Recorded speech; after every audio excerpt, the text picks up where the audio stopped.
안녕하세요, 입시닥터입니다. 오늘 가져온 컨텐츠는 수시 지원에 고민이 많을 학생과 학부모님을 위해 준비해봤습니다. 바로 2023학년도 수시 배치표 시리즈입니다. 제가 상담에 활용하는 배치표를 기준으로 해서 학생들이 많이 궁금해하거나 상담할 때 자주 문의하는 내용을 이해하기 쉽도록 간단하게 설명해 보겠습니다.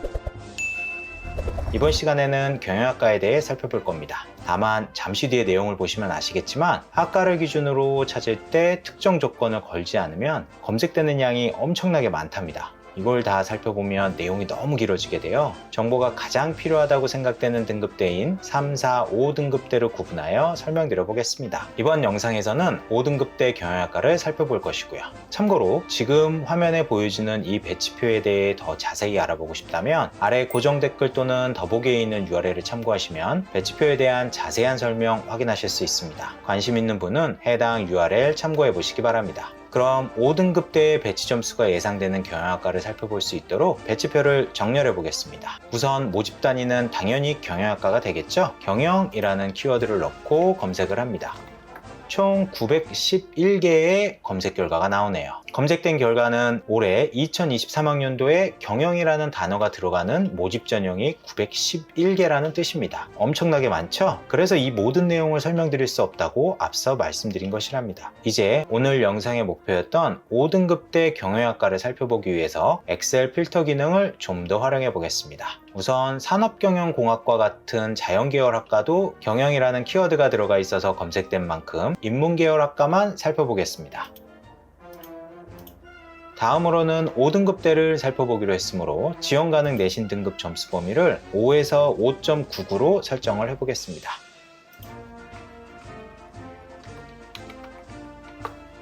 총 158개의 결과 자료가 나왔습니다. 그런데 여기서 한 가지 더 정리해야 하는 것이 있습니다. 이렇게 검색된 전형에는 논술이나 학생부 종합 전형도 포함되어 있습니다. 논술이나 종합 전형은 내신 성적뿐만 아니라 다른 다양한 부분을 보고 선발하는 만큼 내신 성적만으로는 합부를 이해하기 어렵습니다. 이번 영상에서는 종합 전형과 논술 전형을 제외한 학생부 교과 성적 기준으로만 설명드리도록 하겠습니다. 그럼 학생부 교과 전형만 남겨보도록 하죠. 총 106개의 결과 자료가 나오네요. 다만 경영학과라는 키워드가 중심이다 보니 경영학과뿐만 아니라 경영정보학이나 호텔경영과 같은 학과도 함께 조회되는 점 참고하시기 바랍니다. 이렇게 나온 결과에서 이런 지역인재 전형 같은 경우에는 특정 지원 자격이 있어야 하는 만큼 내가 지원할 수 있는지 잘 살펴보시기 바랍니다. 혹시라도 이 배치표를 활용하는 분이시라면 지원 자격에 대한 설명은 이쪽에 나와 있으니 이 부분에서 확인하시면 되고요. 또 학생부 교과 전형으로 분류되는 전형에 대해서만 살펴보지만 면접이 포함되거나 단계별 전형이 진행되는 경우도 있습니다. 수시 지원 전에 이러한 부분도 잘 체크해서 지원하시기 바랍니다. 검색된 5등급대 지원 가능한 경영학과가 100개가 넘다 보니 한 번에 살펴보기 어려우실 겁니다. 각 대학과 전형에 지원 가능한 자세한 성적은 잠시 일시정지하시고 살펴보시기 바랍니다. 이렇게 5등급대로 지원 가능한 경영학과를 살펴봄에 있어 꼭 체크해야 하는 3가지 요소에 대해 설명드리고 영상 마무리하도록 하겠습니다. 우선 첫 번째, 각 대학의 학생부 교과 성적 반영 방법을 반드시 체크해라.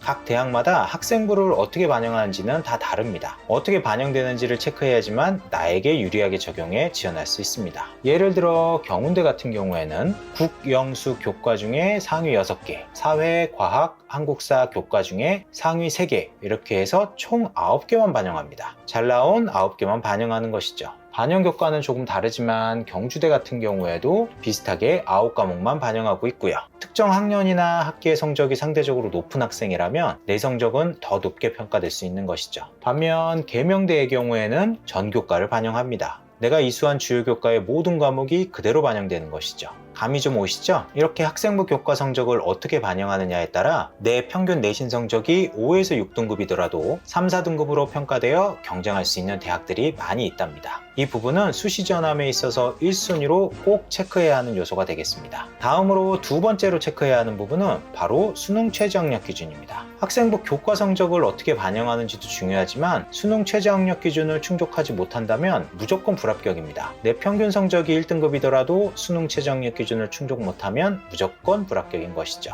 따라서 이쪽에 나와 있는 수능 최저 학력 기준을 반드시 확인해서 내가 통과할 수 있는지를 체크하시기 바랍니다. 만약 수능에 정말 자신이 없다면 수능 최저가 존재하지 않는 대학에 지원해야 하겠죠. 마지막으로 세 번째 체크 요소는 전형의 변화 유무입니다. 화면에 보여지는 배치표는 작년 성적도 함께 참고할 수 있도록 제공하고 있습니다.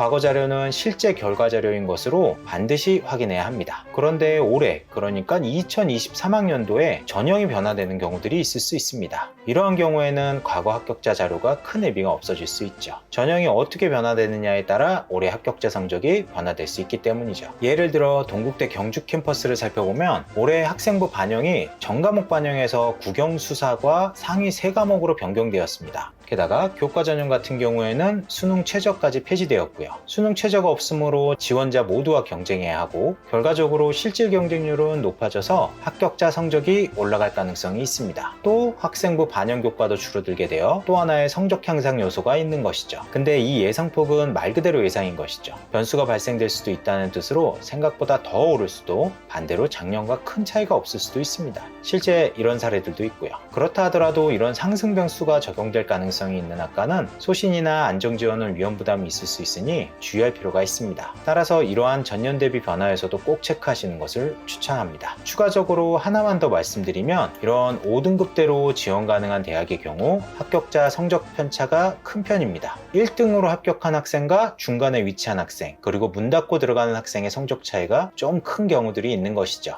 이러면 누구에게 유리하게 적용될까요? 바로 상향 지원하는 학생들에게 유리하게 적용될 수 있습니다. 화면의 표에서 함께 제공되고 있는 2022학년도 합격자 성적을 잘 살펴보시고 한두 개의 대학으로는 과감한 상향 지원도 고민해 보시기 바랍니다. 여기까지가 오늘 준비한 내용이었습니다. 긴 영상 시청해 주셔서 감사하며 영상이 마음에 들었다면 구독과 좋아요 부탁드리겠습니다. 이상 입시닥터였습니다. 감사합니다.